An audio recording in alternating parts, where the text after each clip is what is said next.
नमस्कार दोस्तों, स्वागत है आपका एक बार फिर से मेरे यूट्यूब चैनल पर। आज हम बात करने वाले हैं प्रमुख व्यक्तियों के समाधि स्थलों के बारे में।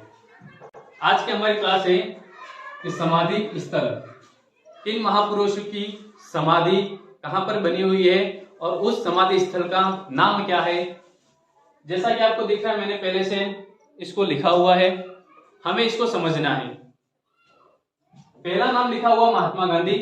महात्मा गांधी की जो समाधि स्थल है वह नाम है राजघाट।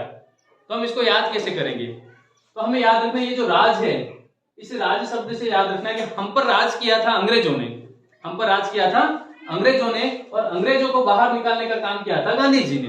तो महात्मा गांधी से याद रह जाएगा राजघाट। दूसरा, जवाहरलाल नेहरू और संजय गांधी, इनके समाधि स्थल का नाम है शांतिवन। जवाहरलाल नेहरू और संजय गांधी की समाधि स्थल का नाम शांतिवन। तो जो नेहरू जी है, जो संजय जी है, यह बहुत ही शांति प्रिय व्यक्ति थे। तो शांति प्रिय से शांतिवन कौन थे? तो नेहरू जी और संजय जी। फिर बात आती है लाल बहादुर शास्त्री की। तो जो लाल बहादुर शास्त्री है, उनकी समाधि स्थल को कहते हैं विजय घाट। तो जो बहादुर होगा उसकी हमेशा क्या होगी? विजय होगी। जो बहादुर होगा उसकी हमेशा क्या होगी? विजय होगी। तो लाल बहादुर शास्त्री से याद रखेंगे विजय घाट। फिर लिखा हुआ है इंदिरा गांधी, और इंदिरा गांधी से उनकी जो समाधि स्थल है वो क्या है? शक्ति स्थल। हम कहते हैं नारी शक्ति जिंदाबाद, नारी शक्ति जिंदाबाद। तो नारी कौन है? इंदिरा गांधी। नारी कौन है? इंदिरा गांधी। और इंदिरा गांधी से याद रखेंगे शक्ति स्थल। नारी शक्ति जिंदाबाद, नारी इंदिरा गांधी, और नाम क्या हो गया? शक्ति स्थल। फिर लिखा हुआ मोरारजी देसाई। मोरारजी देसाई की समाधि स्थल का नाम है अभय घाट। मोर को देखकर हमें डर लगता है कि कहीं उसे हमारे द्वारा हानि न पहुंच जाए, क्योंकि वह हमारा राष्ट्रीय पक्षी है। तो मोरारजी से मोर, और यहाँ से भय लगता है, भय लगता है, तो याद रखेंगे अभय घाट। तो मोरारजी देसाई से अभय घाट। फिर नाम आता है चौधरी चरण सिंह का, और चौधरी चरण सिंह की जो समाधि स्थल उसका नाम है किसान घाट। तो जो किसान है, वह किसान हमारा देश का अन्नदाता है। तो जो अन्नदाता है उसके हमें चरण स्पर्श करने चाहिए। जो अन्नदाता है कौन? किसान। तो किसान से याद रखेंगे किसान घाट से चौधरी चरण सिंह। फिर बात आती है कर्म भूमि, किसकी है? शंकर दयाल शर्मा। तो इसको कैसे याद रखेंगे? इन दोनों को एक साथ पढ़ते हम। कर्म भूमि याद रखेंगे, कर्म जैसा कर्म करेंगे शंकर जी हम पर वैसी क्या दिखाएंगे? दया दिखाएंगे।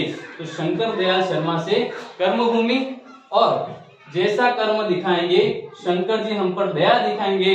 तो शंकर जी ने दया दिखाई, किस पर दया दिखाई? राजीव गांधी पर। तो राजीव जी कैसे बने? वीर बने। तो राजीव गांधी से हम याद रखेंगे वीर भूमि। राजीव गांधी से क्या याद रखेंगे? वीर भूमि। फिर बात आती है जगजीवन राम की, और जगजीवन राम की जो समाधि स्थल है उनका नाम क्या है? समता स्थल। तो इसको याद रखेंगे। सभी के जीवन में क्या होनी चाहिए? समता। और समता न याद रहे तो ममता। सभी के जीवन में क्या होनी चाहिए? ममता। ममता से समता, जगजीवन राम से समता स्थल। फिर बात आती है ज्ञानी जैल सिंह की, और ज्ञानी जैल सिंह की जो समाधि स्थल है उसका नाम क्या है? एकता स्थल। तो हमें पता है कि जो एकता होती है वो किस में दिखाई देती है? तो ज्ञानियों में दिखाई देती है। तो ज्ञानी जैल सिंह से क्या रखेंगे? एकता स्थल। फिर लिखा हुआ है गुलजारीलाल नंदा। गुलजारीलाल नंदा, और गुलजारीलाल नंदा की जो समाधि स्थल उनका नाम है नारायण घाट। तो जो गुलजारी साहब थे वह हमेशा नारायण नारायण करते रहते थे। तो गुलजारीलाल नंदा से याद रखेंगे नारायण घाट। नारायण नारायण गुलजारीलाल नंदा। फिर लिखा हुआ डॉक्टर राजेंद्र प्रसाद। डॉक्टर राजेंद्र प्रसाद हमारे देश के प्रथम राष्ट्रपति मतलब कहीं ना कहीं महान थे। तो याद रखना महान से महाप्रयाण घाट। क्या याद रखेंगे? महाप्रयाण घाट। और भीमराव अंबेडकर की जो समाधि स्थल उसका नाम है चैत्रा भूमि। तो यहाँ पे भीमराव अंबेडकर में बी और चैत्रा से सी, तो भीमराव अंबेडकर से चैत्रा भूमि। आगे बात समझ में। फिर के आर नारायण की जो समाधि स्थल उसको कहते हैं उदय भूमि।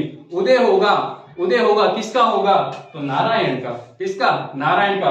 तो के आर नारायण से वापस से क्या रखेंगे हम? उदय भूमि। यह थी हमारी प्रमुख समाधि स्थल, प्रमुख व्यक्तियों की। अब इसमें याद रखना है ये जितने भी समाधि स्थल है इसके अंदर ये जो मोरारजी देसाई है इनकी जो समाधि स्थल बनी हुई है वह बनी हुई है अहमदाबाद के अंदर। कहाँ बनी हुई है? अहमदाबाद के अंदर। जो हमारे डॉक्टर राजेंद्र प्रसाद है, इन डॉक्टर राजेंद्र प्रसाद की जो समाधि स्थल बनी हुई है वो बनी हुई है पटना के अंदर। कहाँ बनी हुई है? पटना के अंदर। और जो डॉक्टर भीमराव अंबेडकर साहब है, इन अंबेडकर साहब की जो समाधि स्थल है वह बनी हुई है दादर के अंदर। कहाँ बनी हुई है? इन तीन के अलावा जितने भी नाम और जितने भी समाधि स्थल है वे सारे के सारे कहाँ बने हुए हैं? तो नई दिल्ली के अंदर। कहाँ बने हुए? नई दिल्ली के अंदर। तो एक बार फिर से राज किया अंग्रेजों ने भगाया, गांधी जी ने शांति किसको चाहिए? नेहरू जी को, संजय जी को। बहादुर की क्या होती है? विजय होती है। नारी शक्ति जिंदाबाद, इंदिरा गांधी शक्ति स्थल। मोर को देखकर हमें भय लगता है तो मोरारजी देसाई अभयघाट। किसान हमारे देश के अन्नदाता है तो किसान के हमें चरण छूने चाहिए तो चौधरी चरण सिंह। हम जैसा कर्म करेंगे, शंकर जी हम पर दया करेंगे तो शंकर दयाल शर्मा कर्मभूमि। तो शंकर जी ने दया दिखाई किस पर? राजीव गांधी पर। तो राजीव जी कैसे बने? वीर बने तो वीर भूमि। दूसरी बार फिर से दया दिखाई किस पर? राजेंद्र प्रसाद पर। तो राजेंद्र जी कैसे बने? महान बने तो महाप्रयाण। इस तरह से।